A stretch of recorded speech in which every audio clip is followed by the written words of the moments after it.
आपकी आवाज, केवल सच। फिरोजाबाद से इस वक्त की बड़ी और सनसनीखेज खबर।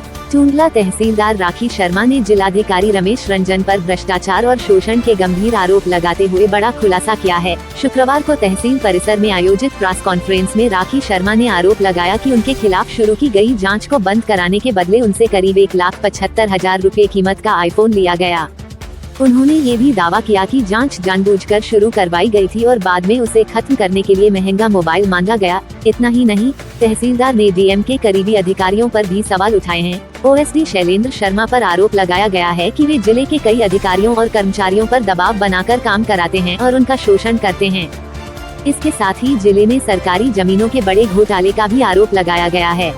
तहसीलदार के मुताबिक कुछ बाबुओं और अधिकारियों की मिलीभगत से करोड़ों की सरकारी जमीनों का गलत बंटवारा किया गया है। राखी शर्मा ने मुख्यमंत्री योगी आदित्यनाथ से मामले में हस्तक्षेप की मांग की है और डीएम के खिलाफ उच्च स्तरीय जांच की मांग उठाई है। अपने तबादले को लेकर भी उन्होंने सवाल खड़े किए हैं। उनका कहना है कि बिना आधिकारिक आदेश मिले ही उन्हें टूंडला से शिकोहाबाद स्थानांतरित कर दिया गया, जो प्रशासनिक दबाव और उत्पीड़न को दर्शाता है। हालांकि इस पूरे मामले में जिलाधिकारी रमेश रंजन का पक्ष अभी तक सामने नहीं आया है। अब देखना होगा कि इस गंभीर आरोपों के बाद प्रशासन क्या कदम उठाता है। कैमरामैन के साथ गौरव मिश्रा, आपकी आवाज न्यूज, फिरोजाबाद। खराब हो गया क्या समझकर, और क्या आपके पास एविडेंस है कि आपने जिलाधिकारी रमेश रंजन के ऊपर उत्पीड़न के आरोप लगाए हैं?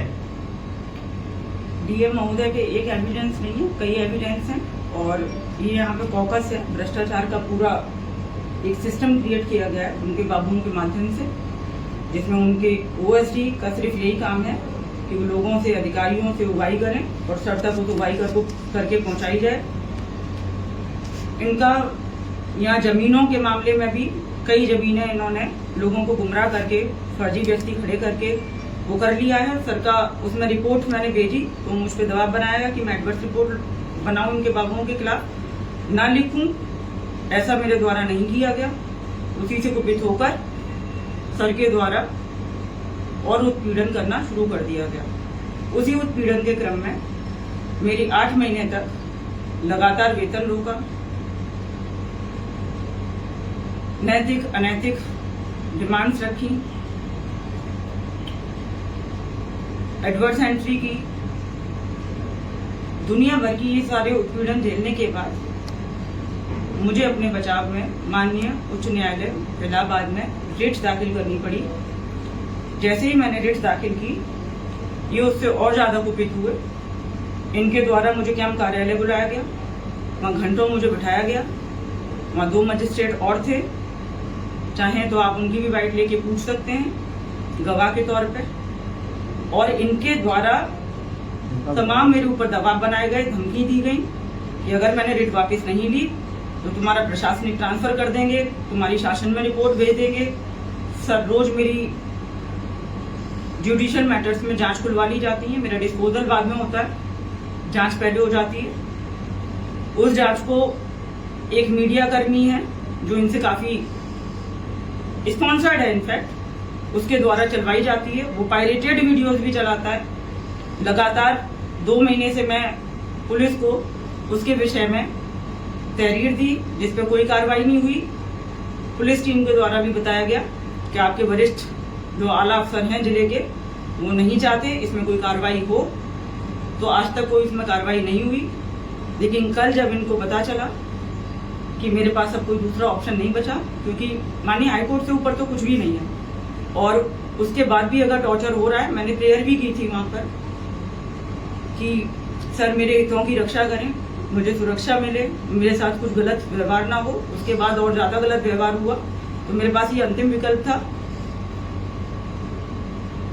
ये लड़ाई उत्पीड़न, भ्रष्टाचार और सिद्धांतों की लड़ाई है। एक महिला मजिस्ट्रेट, एक ऑफिसर, उसकी मान सम्मान और मर्यादा की लड़ाई है।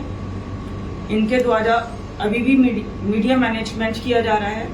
बोला जा रहा है कि एक ट्रांसफर मैंने किया है, उसकी वजह से ये हो रहा है। वो ट्रांसफर लेटर मैं आप लोगों को बता दूं, अभी तक या एसडीएम ऑफिस में चेक कर लें या मेरे ऑफिस में कहीं पर भी रिसीव नहीं हुआ है। इनकी अननेसेसरी डिमांड्स है जो कुछ पूरी कर दी गई और उससे ज्यादा पूरी करना मेरे बस में ये नहीं। मैडम आपके ही खिलाफ ऐसा क्यों किया जा रहा है? क्योंकि अधिकारी जिलाधिकारी के अंडर में तो बहुत सारे अधिकारी हैं इस समय। वैसे तो लगभग सारे अधिकारी कुपित हैं, किसी को छुट्टी के नाम पर, किसी को स्पष्टीकरण के नाम पर, किसी को उगाई के नाम पर वहाँ तलब किया जाता है, जांचें की जाती हैं, लेकिन सबका अपना एक टेम्परामेंट होता है। मैं शायद ज्यादा हर्ट हो गई, मेरे साथ इन्होंने कुछ ज्यादा कर दिया। किस तरह की डिमांड रखते थे डीएम? मैडम ये आपने अपनी बाइट में 3 शब्द बोले, नैतिक, अनैतिक और अमर्यादित। किस तरह की डिमांड इन है? चीजों के क्या मायने हैं? आप तो सीधे सीधे डीएम रमेश रंजन पर आरोप लगा रही हैं, नैतिक, अनैतिक और अमर्यादित। जी, क्या मायने हैं? मैं फुल सेंस में लगा रही हूँ ये आरोप, और ये जांच का विषय है। मेरी माननीय योगी जी से निवेदन है कि वो इसमें निष्पक्ष जांच कराएं, स्पेशल एजेंसी से जांच कराएं, तो सारे तथ्य क्लियर हो जाएंगे। मैडम एक जमीन का मामला आप बता रही हैं कि जमीन के फर्जी बैनामा भी कराए इनके बाबू ने। हाँ, किस कराए तरह की हैं। जमीन है? उसका प्रार्थना पत्र मेरे पास आया था और उसी से तो सर बहुत ही ज्यादा आहत हो गए, तो उसी के क्रम में और ज्यादा उत्पीड़न हो गया। कितने रुपए की ये जमीन होगी और किन किन का हिस्सा है इस जमीन में? इसमें सर के 3 बाबू हैं, उनकी तीनों की वाइफ हैं, उनकी भाइयों की वाइफ हैं, और मेरे पास पूरी पत्रावली है, मैंने उसको अच्छे से डिटेल में पढ़ा है और उसमें रिपोर्ट इन्होंने नहीं लगाने दी, लेकिन हाँ एक IDRS में मैंने उसकी रिपोर्ट जरूर लगाई। आपने एक मोबाइल की बात कही थी, वो क्या? मोबाइल भी आपने दिया है। यही अनैतिक उत्पीड़न है, नैतिक अनैतिक यही उत्पीड़न है। एक मोबाइल की डिमांड की गई और वो वेरीफाई भी हो जाएगा, क्योंकि इसको ये खुद ही यूज कर रहे हैं। एक आपने अपनी बाइट में आवास पर बुलाने की भी बात कही है, क्या है ये मामला? तरीके हैं, 8 महीने वेतन ना दो, अपने आप जाएगा, पहुंचेगा आदमी। आवास पे आपने किस एक- बेस पे बुलाते थे? बस इसमें मैं ज्यादा कमेंट्स नहीं करना चाहती हूँ, आप समझ जाए, सब लोग समझदार हैं, हर चीज नहीं बोलनी चाहिए, मैं बोले जाती हूँ। अंत में क्या कुछ कहना चाहती हैं अपने प्रकरण में? मुख्यमंत्री से क्या गुहार लाएंगी आप? मेरी सर से रिक्वेस्ट है हाथ जोड़ के, सर इसमें निष्पक्ष जांच हो जाए, इस भ्रष्टाचार की लड़ाई में भ्रष्टाचार की हार हो, मेरे आत्मसम्मान की लड़ाई है, और सर से मुझे उम्मीद है कि इसमें न्याय मिलेगा। Thank you.